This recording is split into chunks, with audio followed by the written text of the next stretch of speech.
நீங்கள் பார்த்துக் கொண்டிருப்பது உங்கள் விஜய். ஜீவிதா, ஜீவிதா, ஜீவிதா, நான் சொல்றது சந்தோஷமா இருக்கேன். கொஞ்சம் கேளு. இன்னைக்கு நான் பார்ட்டில நல்லா என்ஜாய் பண்ண தெரியுமா? மேலெல்லாம் ஏறக்கூடாது. ஜீவிதா, கீழே விழ போற. இறங்கு கீழே. நம்ம ரூமுக்கு போயிட்டு ரெஸ்ட் எடுக்கலாம். எனக்கு தூங்கணுமா? மெதுவா பாத்து. என்னால இப்பெல்லாம் தூங்கவே முடியாது. நான் கண்டிப்பா தூங்க மாட்டேன். எனக்கு இப்போ நல்ல ஜாலியா ஊரு சுத்தணும் போல ஊர் இருக்கு. சுத்த போறியா? அதுவும் இந்த ராத்திரி நேரத்துலயா? என்னங்க நீங்க ஊரு சுத்தணும்னு தோணதுக்கு அப்புறம் பகல் என்ன ராத்திரி என்ன? பாத்து. இன்னொரு விஷயம் வேணே, நான் இன்னைக்கு உங்களுக்கு ஒரு சீக்ரெட் சொல்ல போறேன். சொல்லு. பாத்துருங்க. பாத்து. நான் இன்னைக்கு உங்ககிட்ட ஒரு விஷயத்தை பத்தி வாதாட போறேன். அப்படியா? சரி.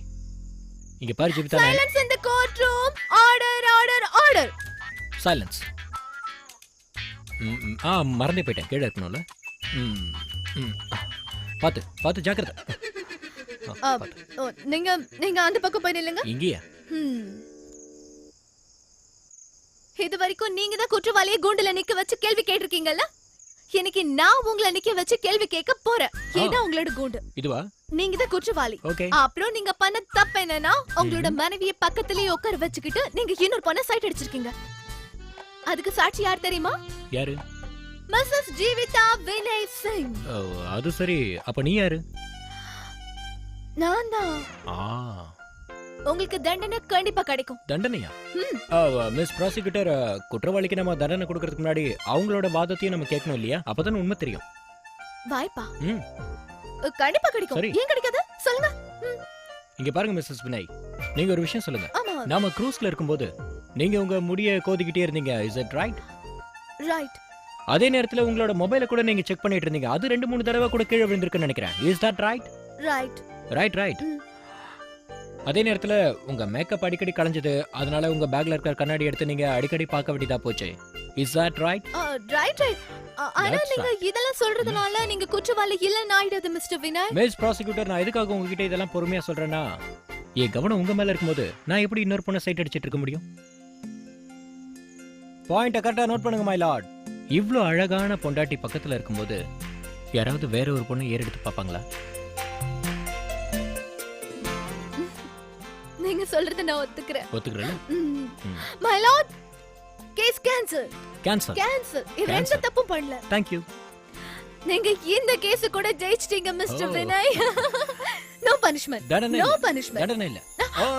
ஒரு நிமிஷம் இரு. அப்புறம் ஒரு அப்பாவி மேல இவ்ளோ பெரிய குற்றத்தை நீ சுமத்துனதுக்கு கண்டிப்பா ஏதாவது நஷ்டஈடு கொடுத்து தானே ஆகணும். யூனோ, நீயே சொல்லு. கண்டிப்பா கிடைக்கணும். கொடுக்கணும்ல? அதனால இங்க கொடு.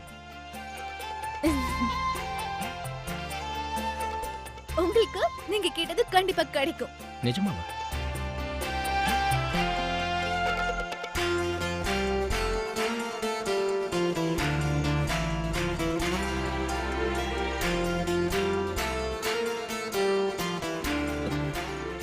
ஜீவிதா, ஜீவிதா, உனக்கு ஒண்ணு ஆகலையே? ஜீவிதா, ஜீவிதா எழுந்துரு.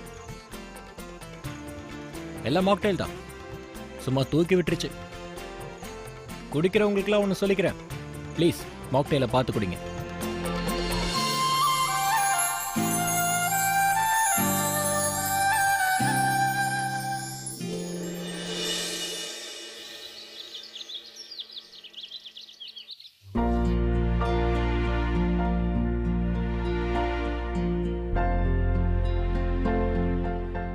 நீங்க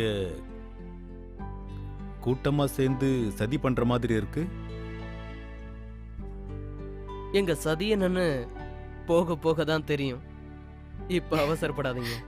ஆமா அங்கிள், நாங்க நல்லா யோசிச்சு ஒரு சூப்பர் பிளான் பண்ணிருக்கோம். அது கண்டிப்பா வொர்க் அவுட் ஆகும். ஆனா அதுக்கு நீங்க டெய்லி பிராக்டிஸ் பண்ணணும். அப்படியா? ஆமா, இவங்க என்ன சொல்ல வராங்கன்னா டெய்லி பிராக்டிஸ் பண்ணா சரியாயிடுமா? ஆமா சித்தப்பா, இந்தாங்க நியூஸ் பேப்பர். இதுல இருந்து தினம் ஒரு பேரா படிக்கணும், அதுவும் சத்தமா. ஏதாவது ஒரு பேராகிராஃப் அங்கிள், நல்லா பொறுமையா ஸ்டேபிள் மைண்டோட. அத கொடுங்க. முதல்ல பிராக்டிஸ், அப்புறம் பிஸ்கட்.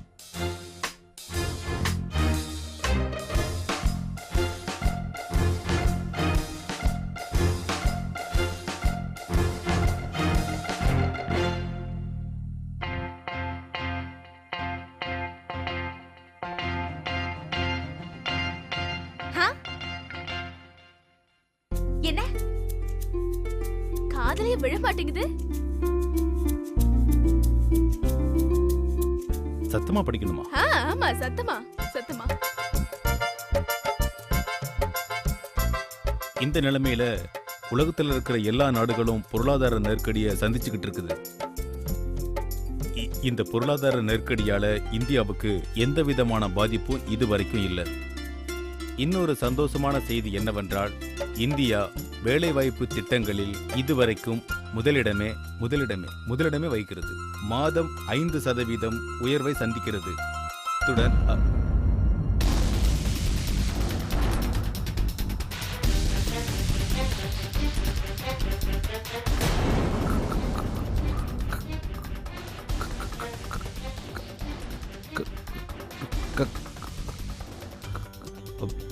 அத்துடன்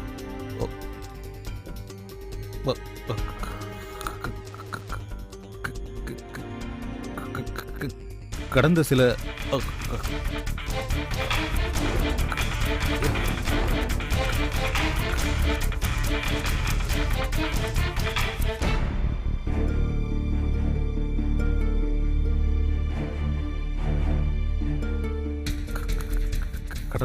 கடந்த சில ஆண்டுகளாக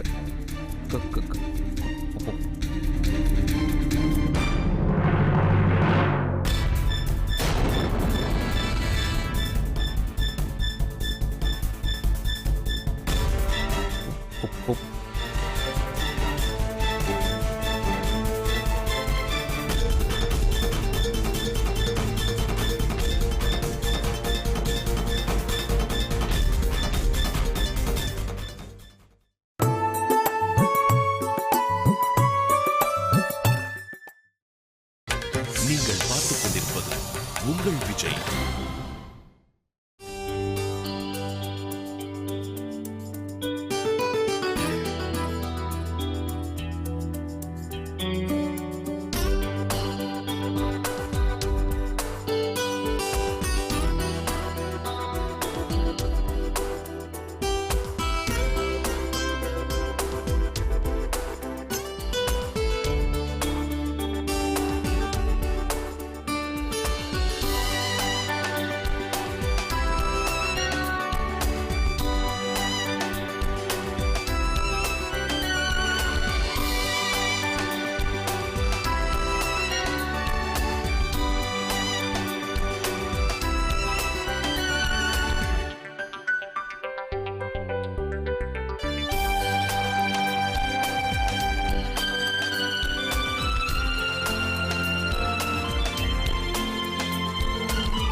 சர்ச் எப்படி இருக்கு?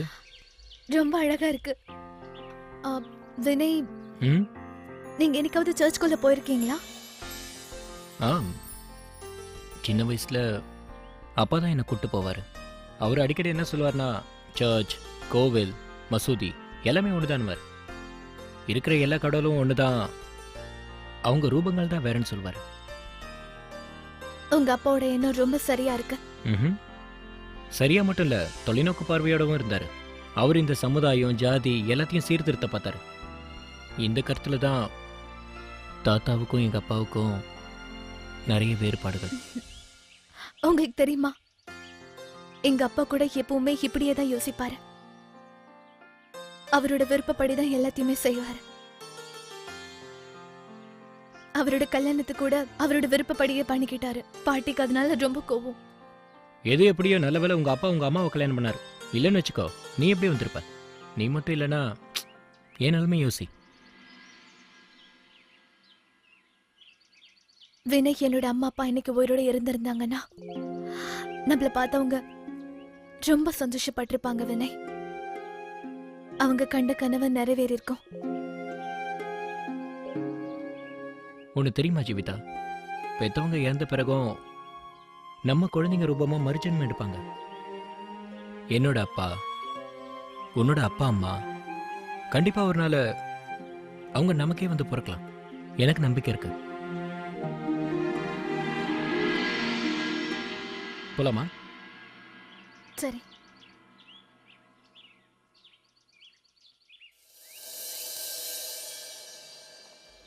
ஹலோ சுந்தர் சார், எப்படி இருக்கீங்க? நல்லா இருக்கேன் சார். உங்களுக்கு ஒரு என்ஆர்ஐ கேஸ் கிடைச்சதா கேள்விப்பட்டேன், உண்மைதானா? ஆ ஆனால் உங்கள் ஃபேமிலிக்காக வழக்கமாக ஆஜராகிற வினய் வதேரா இப்போ ஊரில் இல்லைன்னு கேள்விப்பட்டேனே. அப்படி இருக்கும்போது இந்த கேஸை யார் டீல் பண்ண போகிறீங்க? சார், அந்த கேஸை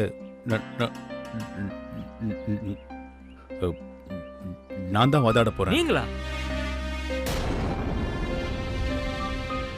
ஹலோ குமார் சார். சொல்லுங்க சரவணன். என்ன சார் அவ்வளோ அவசரமாக கோர்ட்டுக்குள்ளே போகிறீங்க? ஏதோ முக்கியமான கேஸில் தீர்ப்பாக சொல்ல போகிறாங்க. அதுக்கு முன்னாடி உங்கள் ஆப்போசிட் வக்கீல் மிஸ்டர் சுந்தரை மீட் பண்ணிட்டு போங்களேன். Mister Sundar, I am advocate Kumar. Hello mister Kumar. Kumar sir, இந்த கேஸோட தீர்ப்பு இப்பவே தெரிஞ்சிருச்சு. ஏன்னா எதிர்த்தரப்பு வக்கீல் வாதாடுறத பார்த்து ஜட்ஜே மயங்கி விழுந்துருவாரு.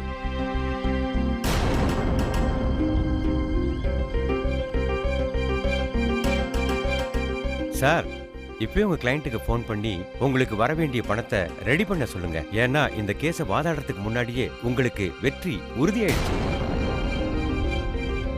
ஓகே மிஸ்டர் சுந்தர், மீட் பண்ணலாம்.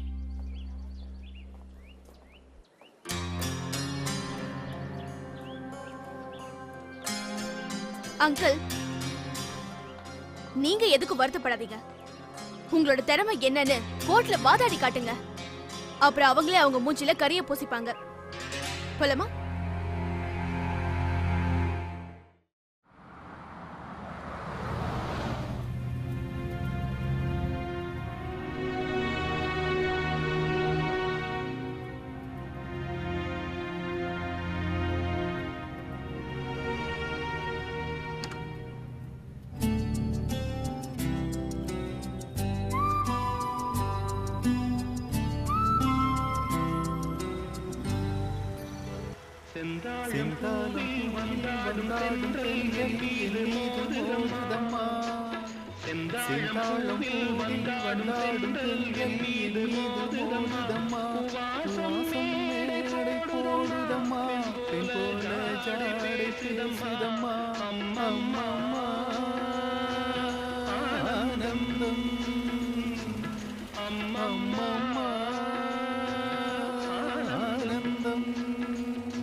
ஆஹா, அருமையான சாங். ரொம்ப சூப்பர் சித்தப்பா. நீங்க பாட்டு பாடும்போது கொஞ்சம் கூட திக்கலையே. நாம இப்ப போயிட்டு வந்த டாக்டர் கூட சரியா தான் சொல்லியிருக்காரு. உங்க ப்ராப்ளம் சைக்காலஜிக்கல், வேற எந்த குறையும் இல்ல. ஆமா அங்கிள், நம்ம வீட்டுக்கு போன உடனே டாக்டர் சொன்ன எல்லா எக்ஸசைஸும் உடனே பண்ணி பார்க்கறோம். கண்டிப்பா எல்லாம் சீக்கிரம் சரியாயிடும். அதுக்கப்புறம் நீங்களும் இந்த ஊர்ல ரொம்ப பிரபலமான லாயர் ஆயிடுவீங்க. நீங்க ரொம்ப நல்லாவே பாடுறீங்க தெரியுமா? அப்படியா?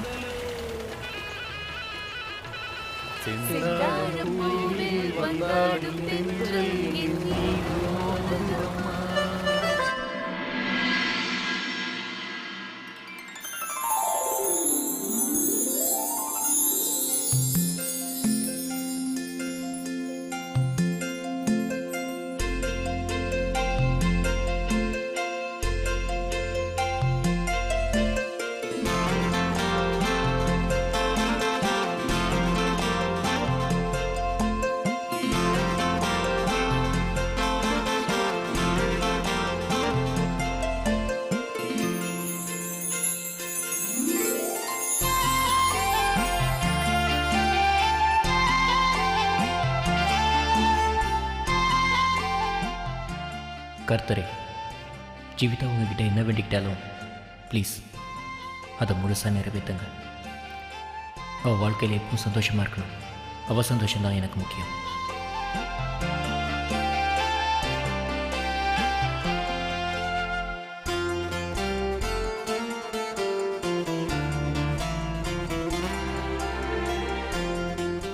கடவுளே, என்னோட ஆசை எல்லாம் ஒண்ணுதான்.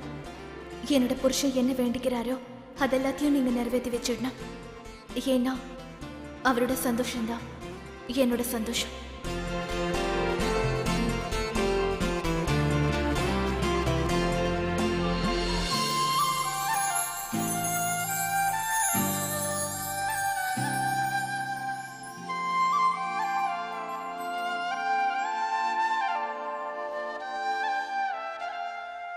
என்ன என்ன வேண்டிக்கிட்ட? வேண்டிக்கிட்டீங்க?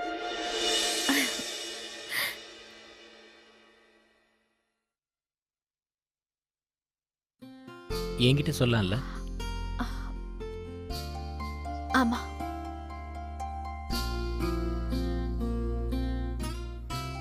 நான் என்ன வேண்டிக்கிட்டேன்னா நீ வேண்டிக்கிட்ட விஷயம் நிறைவேறணும்னு. என்னோட பிரார்த்தனை எல்லாம் நீங்க நினைக்கிறது எல்லாமே நடக்கணும்னு நான் வேண்டிக்கிட்டேன்.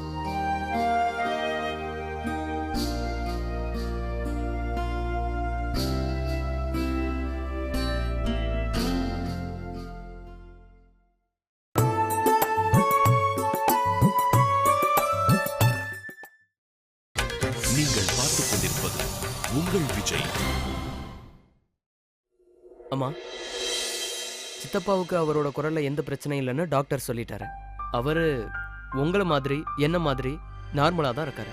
ஆனால் ஒரே ஒரு ப்ராப்ளம், சைக்கலாஜிக்கல் ப்ராப்ளம் அவரோட மனசுல. சைக்கலாஜிக்கல் ப்ராப்ளமா? அதனால ஒரு பிரச்சனை இல்லையே. டாக்டர் வேற எதுவும் சொல்லலையா? ஆண்டி, இதெல்லாம் ஒரு காம்ப்ளெக்ஸ், ஒரு ஃபோபியா மாதிரி தான்.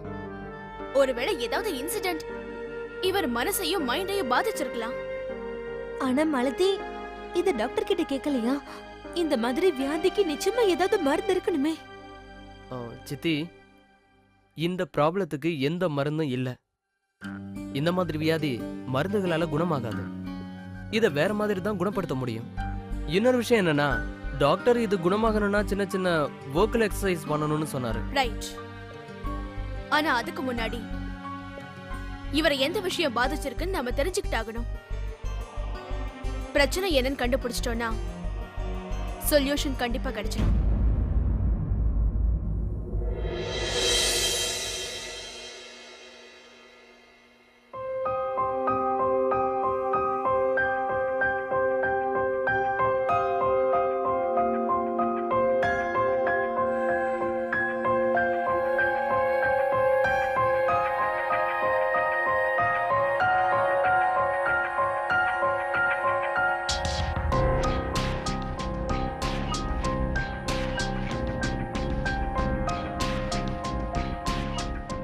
அசோக்கண்ணா,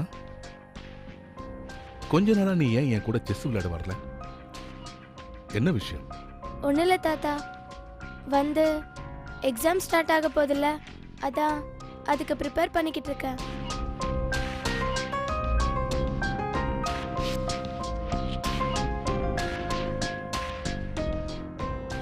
ஐ எம் சாரிடா அசோக்கண்ணா.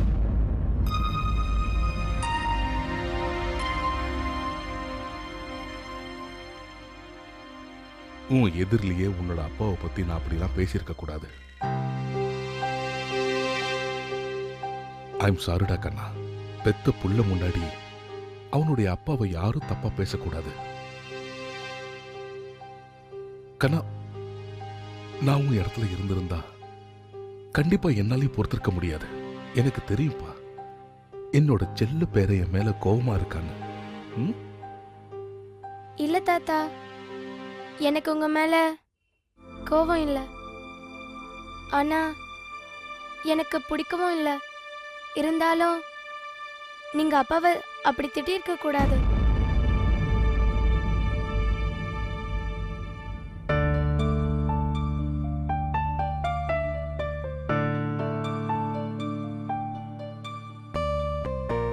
தாத்தா, நான் உங்ககிட்ட ஒரு விஷயம் கேட்கலாமா? தைரியமா கேளுப்பா, உனக்கு முழு சுதந்திரம் இருக்கு. உங்களுக்கு கொஞ்சம் கூட நம்பிக்கை இல்லையா அப்பாவால இந்த கேஸ ஜெயிக்க முடியும்னு?